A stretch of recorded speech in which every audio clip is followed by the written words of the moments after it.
वो हिंदू से मुसलमान बनता है और उर्दू लिखना पढ़ना सीखता है, कुरान पढ़ता है, नमाज पढ़ना सीखता है, यहाँ तक कि खतना कराता है। इसके बाद एक नए नाम और नई पहचान के साथ पाकिस्तान पहुंच जाता है। पाकिस्तान में बाकायदा कॉलेज में दाखिला लेता है, फिर अखबार में इश्तहार देखता है और नौकरी के लिए आवेदन देता है। नौकरी के इम्तिहान में भी पास हो जाता है। अब वो पाकिस्तान की सेना में भर्ती हो चुका था। फिर देखते ही देखते तरक्की पाते हुए वो पाकिस्तानी सेना में अफसर बन जाता है। पाकिस्तान में ही शादी भी करता है और फिर उसी की वजह से करीब 20,000 भारतीय सैनिकों की जान बच जाती है। ये कहानी है पाकिस्तान में भारत के एक जासूस की। वो गजब का कलाकार था। उसकी इसी खासियत ने उसे भारत का नामवर जासूस बना दिया था। नाम रविंद्र कौशिक उर्फ घोला। श्रीगंगानगर के एक मध्यम वर्गीय ब्राह्मण परिवार में 11 अप्रैल 1952 को जन्मे रविंद्र बचपन से ही बहुमुखी प्रतिभा के धनी थे। व्यक्तित्व इतना आकर्षक कि साथी संगी उन्हें हीरो कहने के साथ साथ फिल्मों में काम करने के लिए मुंबई जाने की सलाह देते रहते। भारत चीन युद्ध के बाद विद्यालय के वार्षिकोत्सव में चीनी सेना के हत्थे चढ़े एक भारतीय सैनिक को दी गई यातनाओं का अभिनय करते हुए रविंद्र खुफिया एजेंसी के एक अधिकारी की आंखों में ऐसा चढ़ा कि बाद में यही अभिनय उनकी जिंदगी की हकीकत बन गया। खुफिया एजेंसी के उसी अधिकारी ने रविंद्र का परिचय जासूसी की दुनिया से करवाया और कड़े प्रशिक्षण के बाद उसे एक मिशन पर पाकिस्तान भेज दिया। मिशन कामयाब रहा और रविंद्र को मिला ब्लैक टाइगर का तमगा, जो विरले जासूसों को ही मिल पाता है। खुफिया एजेंसी ने रविंद्र को दूसरा टारगेट 1975 में दिया। टारगेट कठिन था और पकड़े जाने का मतलब था मौत या फिर पाकिस्तान की जेलों में मौत से भी बदतर यातनाएं। दिल और दिमाग में देश के लिए कुछ कर गुजरने की चाहत हो तो मौत व यातनाएं कोई मायने नहीं रखती। यही जज्बा और जुनून रविंद्र को दोबारा पाकिस्तान ले गया। इस बार पाकिस्तान में उसे नाम मिला नबी अहमद और नौकरी मिली उसी सेना में जो आज भी भारत को बर्बाद करने का मंसूबा पाले हुए है। सेना में अधिकारी होने के नाते नबी अहमद और रविंद्र की शादी भी एक रईस शेख खानदान में हुई।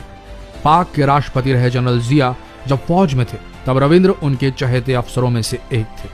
खैर, सेना की नौकरी करते हुए रविंद्र ने पाकिस्तान के परमाणु कार्यक्रम सहित कई महत्वपूर्ण सूचनाएं अपने देश को दी।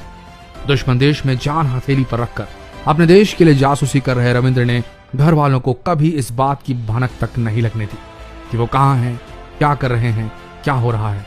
दुबई या अन्य देशों से होते हुए जब भी वो घर आते तो यही कहते कि उसे दिल्ली की कंपनी में नौकरी मिली है और काम के सिलसिले में विदेशों में भी जाना पड़ता है। पंजाब में जब आतंकवाद चरम पर था तब रविंद्र को पता चला कि बांग्लादेश का बदला लेने के लिए पाकिस्तान पंजाब को भारत से अलग करने की साजिश रच रहा है। पंजाब में सक्रिय आतंकवादी संगठनों के कमांडरों की पाकिस्तानी सेना के अफसरों से बातचीत और उन्हें हथियार उपलब्ध कराने की सूचनाएं तो रविंद्र पहले भी देता रहा था। पंजाब को भारत से अलग करने की साजिश तो और भी खतरनाक थी। जैसे तैसे रविंद्र ने यह सूचना भारत को दी तो पहले तो इस पर विश्वास नहीं हुआ, लेकिन भारत के 2 मित्र देशों की खुफिया एजेंसियों ने इसकी पुष्टि की तो भारत सरकार ने पंजाब में आतंकवाद के खात्मे की योजना पर गंभीरता से विचार शुरू कर दिया। पाकिस्तान की साजिश सार्वजनिक हुई तो सेना को ऑपरेशन ब्लू स्टार करना पड़ा था।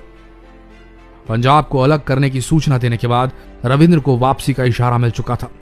वर्ष 1983 में भारत वापसी से एक दिन पहले लाहौर में पाकिस्तानी सेना ने रविंद्र को जासूसी के आरोप में पकड़ लिया। उसे फांसी की सजा हुई जो बाद में उम्र कैद में बदल गई। अमानवीय यातनाओं के साथ रविंद्र ने 18 साल पाकिस्तान की विभिन्न जेलों में गुजारे। यातनाएं ऐसी थी कि रविंद्र के शरीर में कई बीमारियों ने घर बना लिया।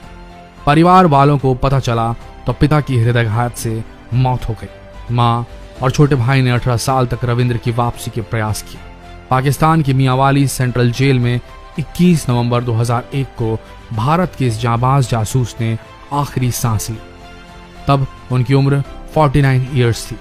घर वालों को ठीक 1 साल बाद पाकिस्तानी मानवाधिकार आयोग के माध्यम से रविंद्र की मौत की सूचना मिली। मां की इच्छा थी कि बेटे को नहीं तो पाकिस्तान में रह रही बेटे की बहू और पोते को ही देख लो। अफसोस, मां की यह इच्छा भी कुछ साल पहले उसके साथ चली गई। ये कहानी थी देश के एक जासूस की, एक जाबाज जासूस, लोग जिसे ब्लैक टाइगर के नाम से जानते हैं, रविंद्र कौशिक। भारतीय खुफिया एजेंसी रॉ का एक जाबाज, शायद सबसे ज्यादा जाबाज एजेंट। जितना हो सके हर देशवासी के साथ ये कहानी शेयर करें।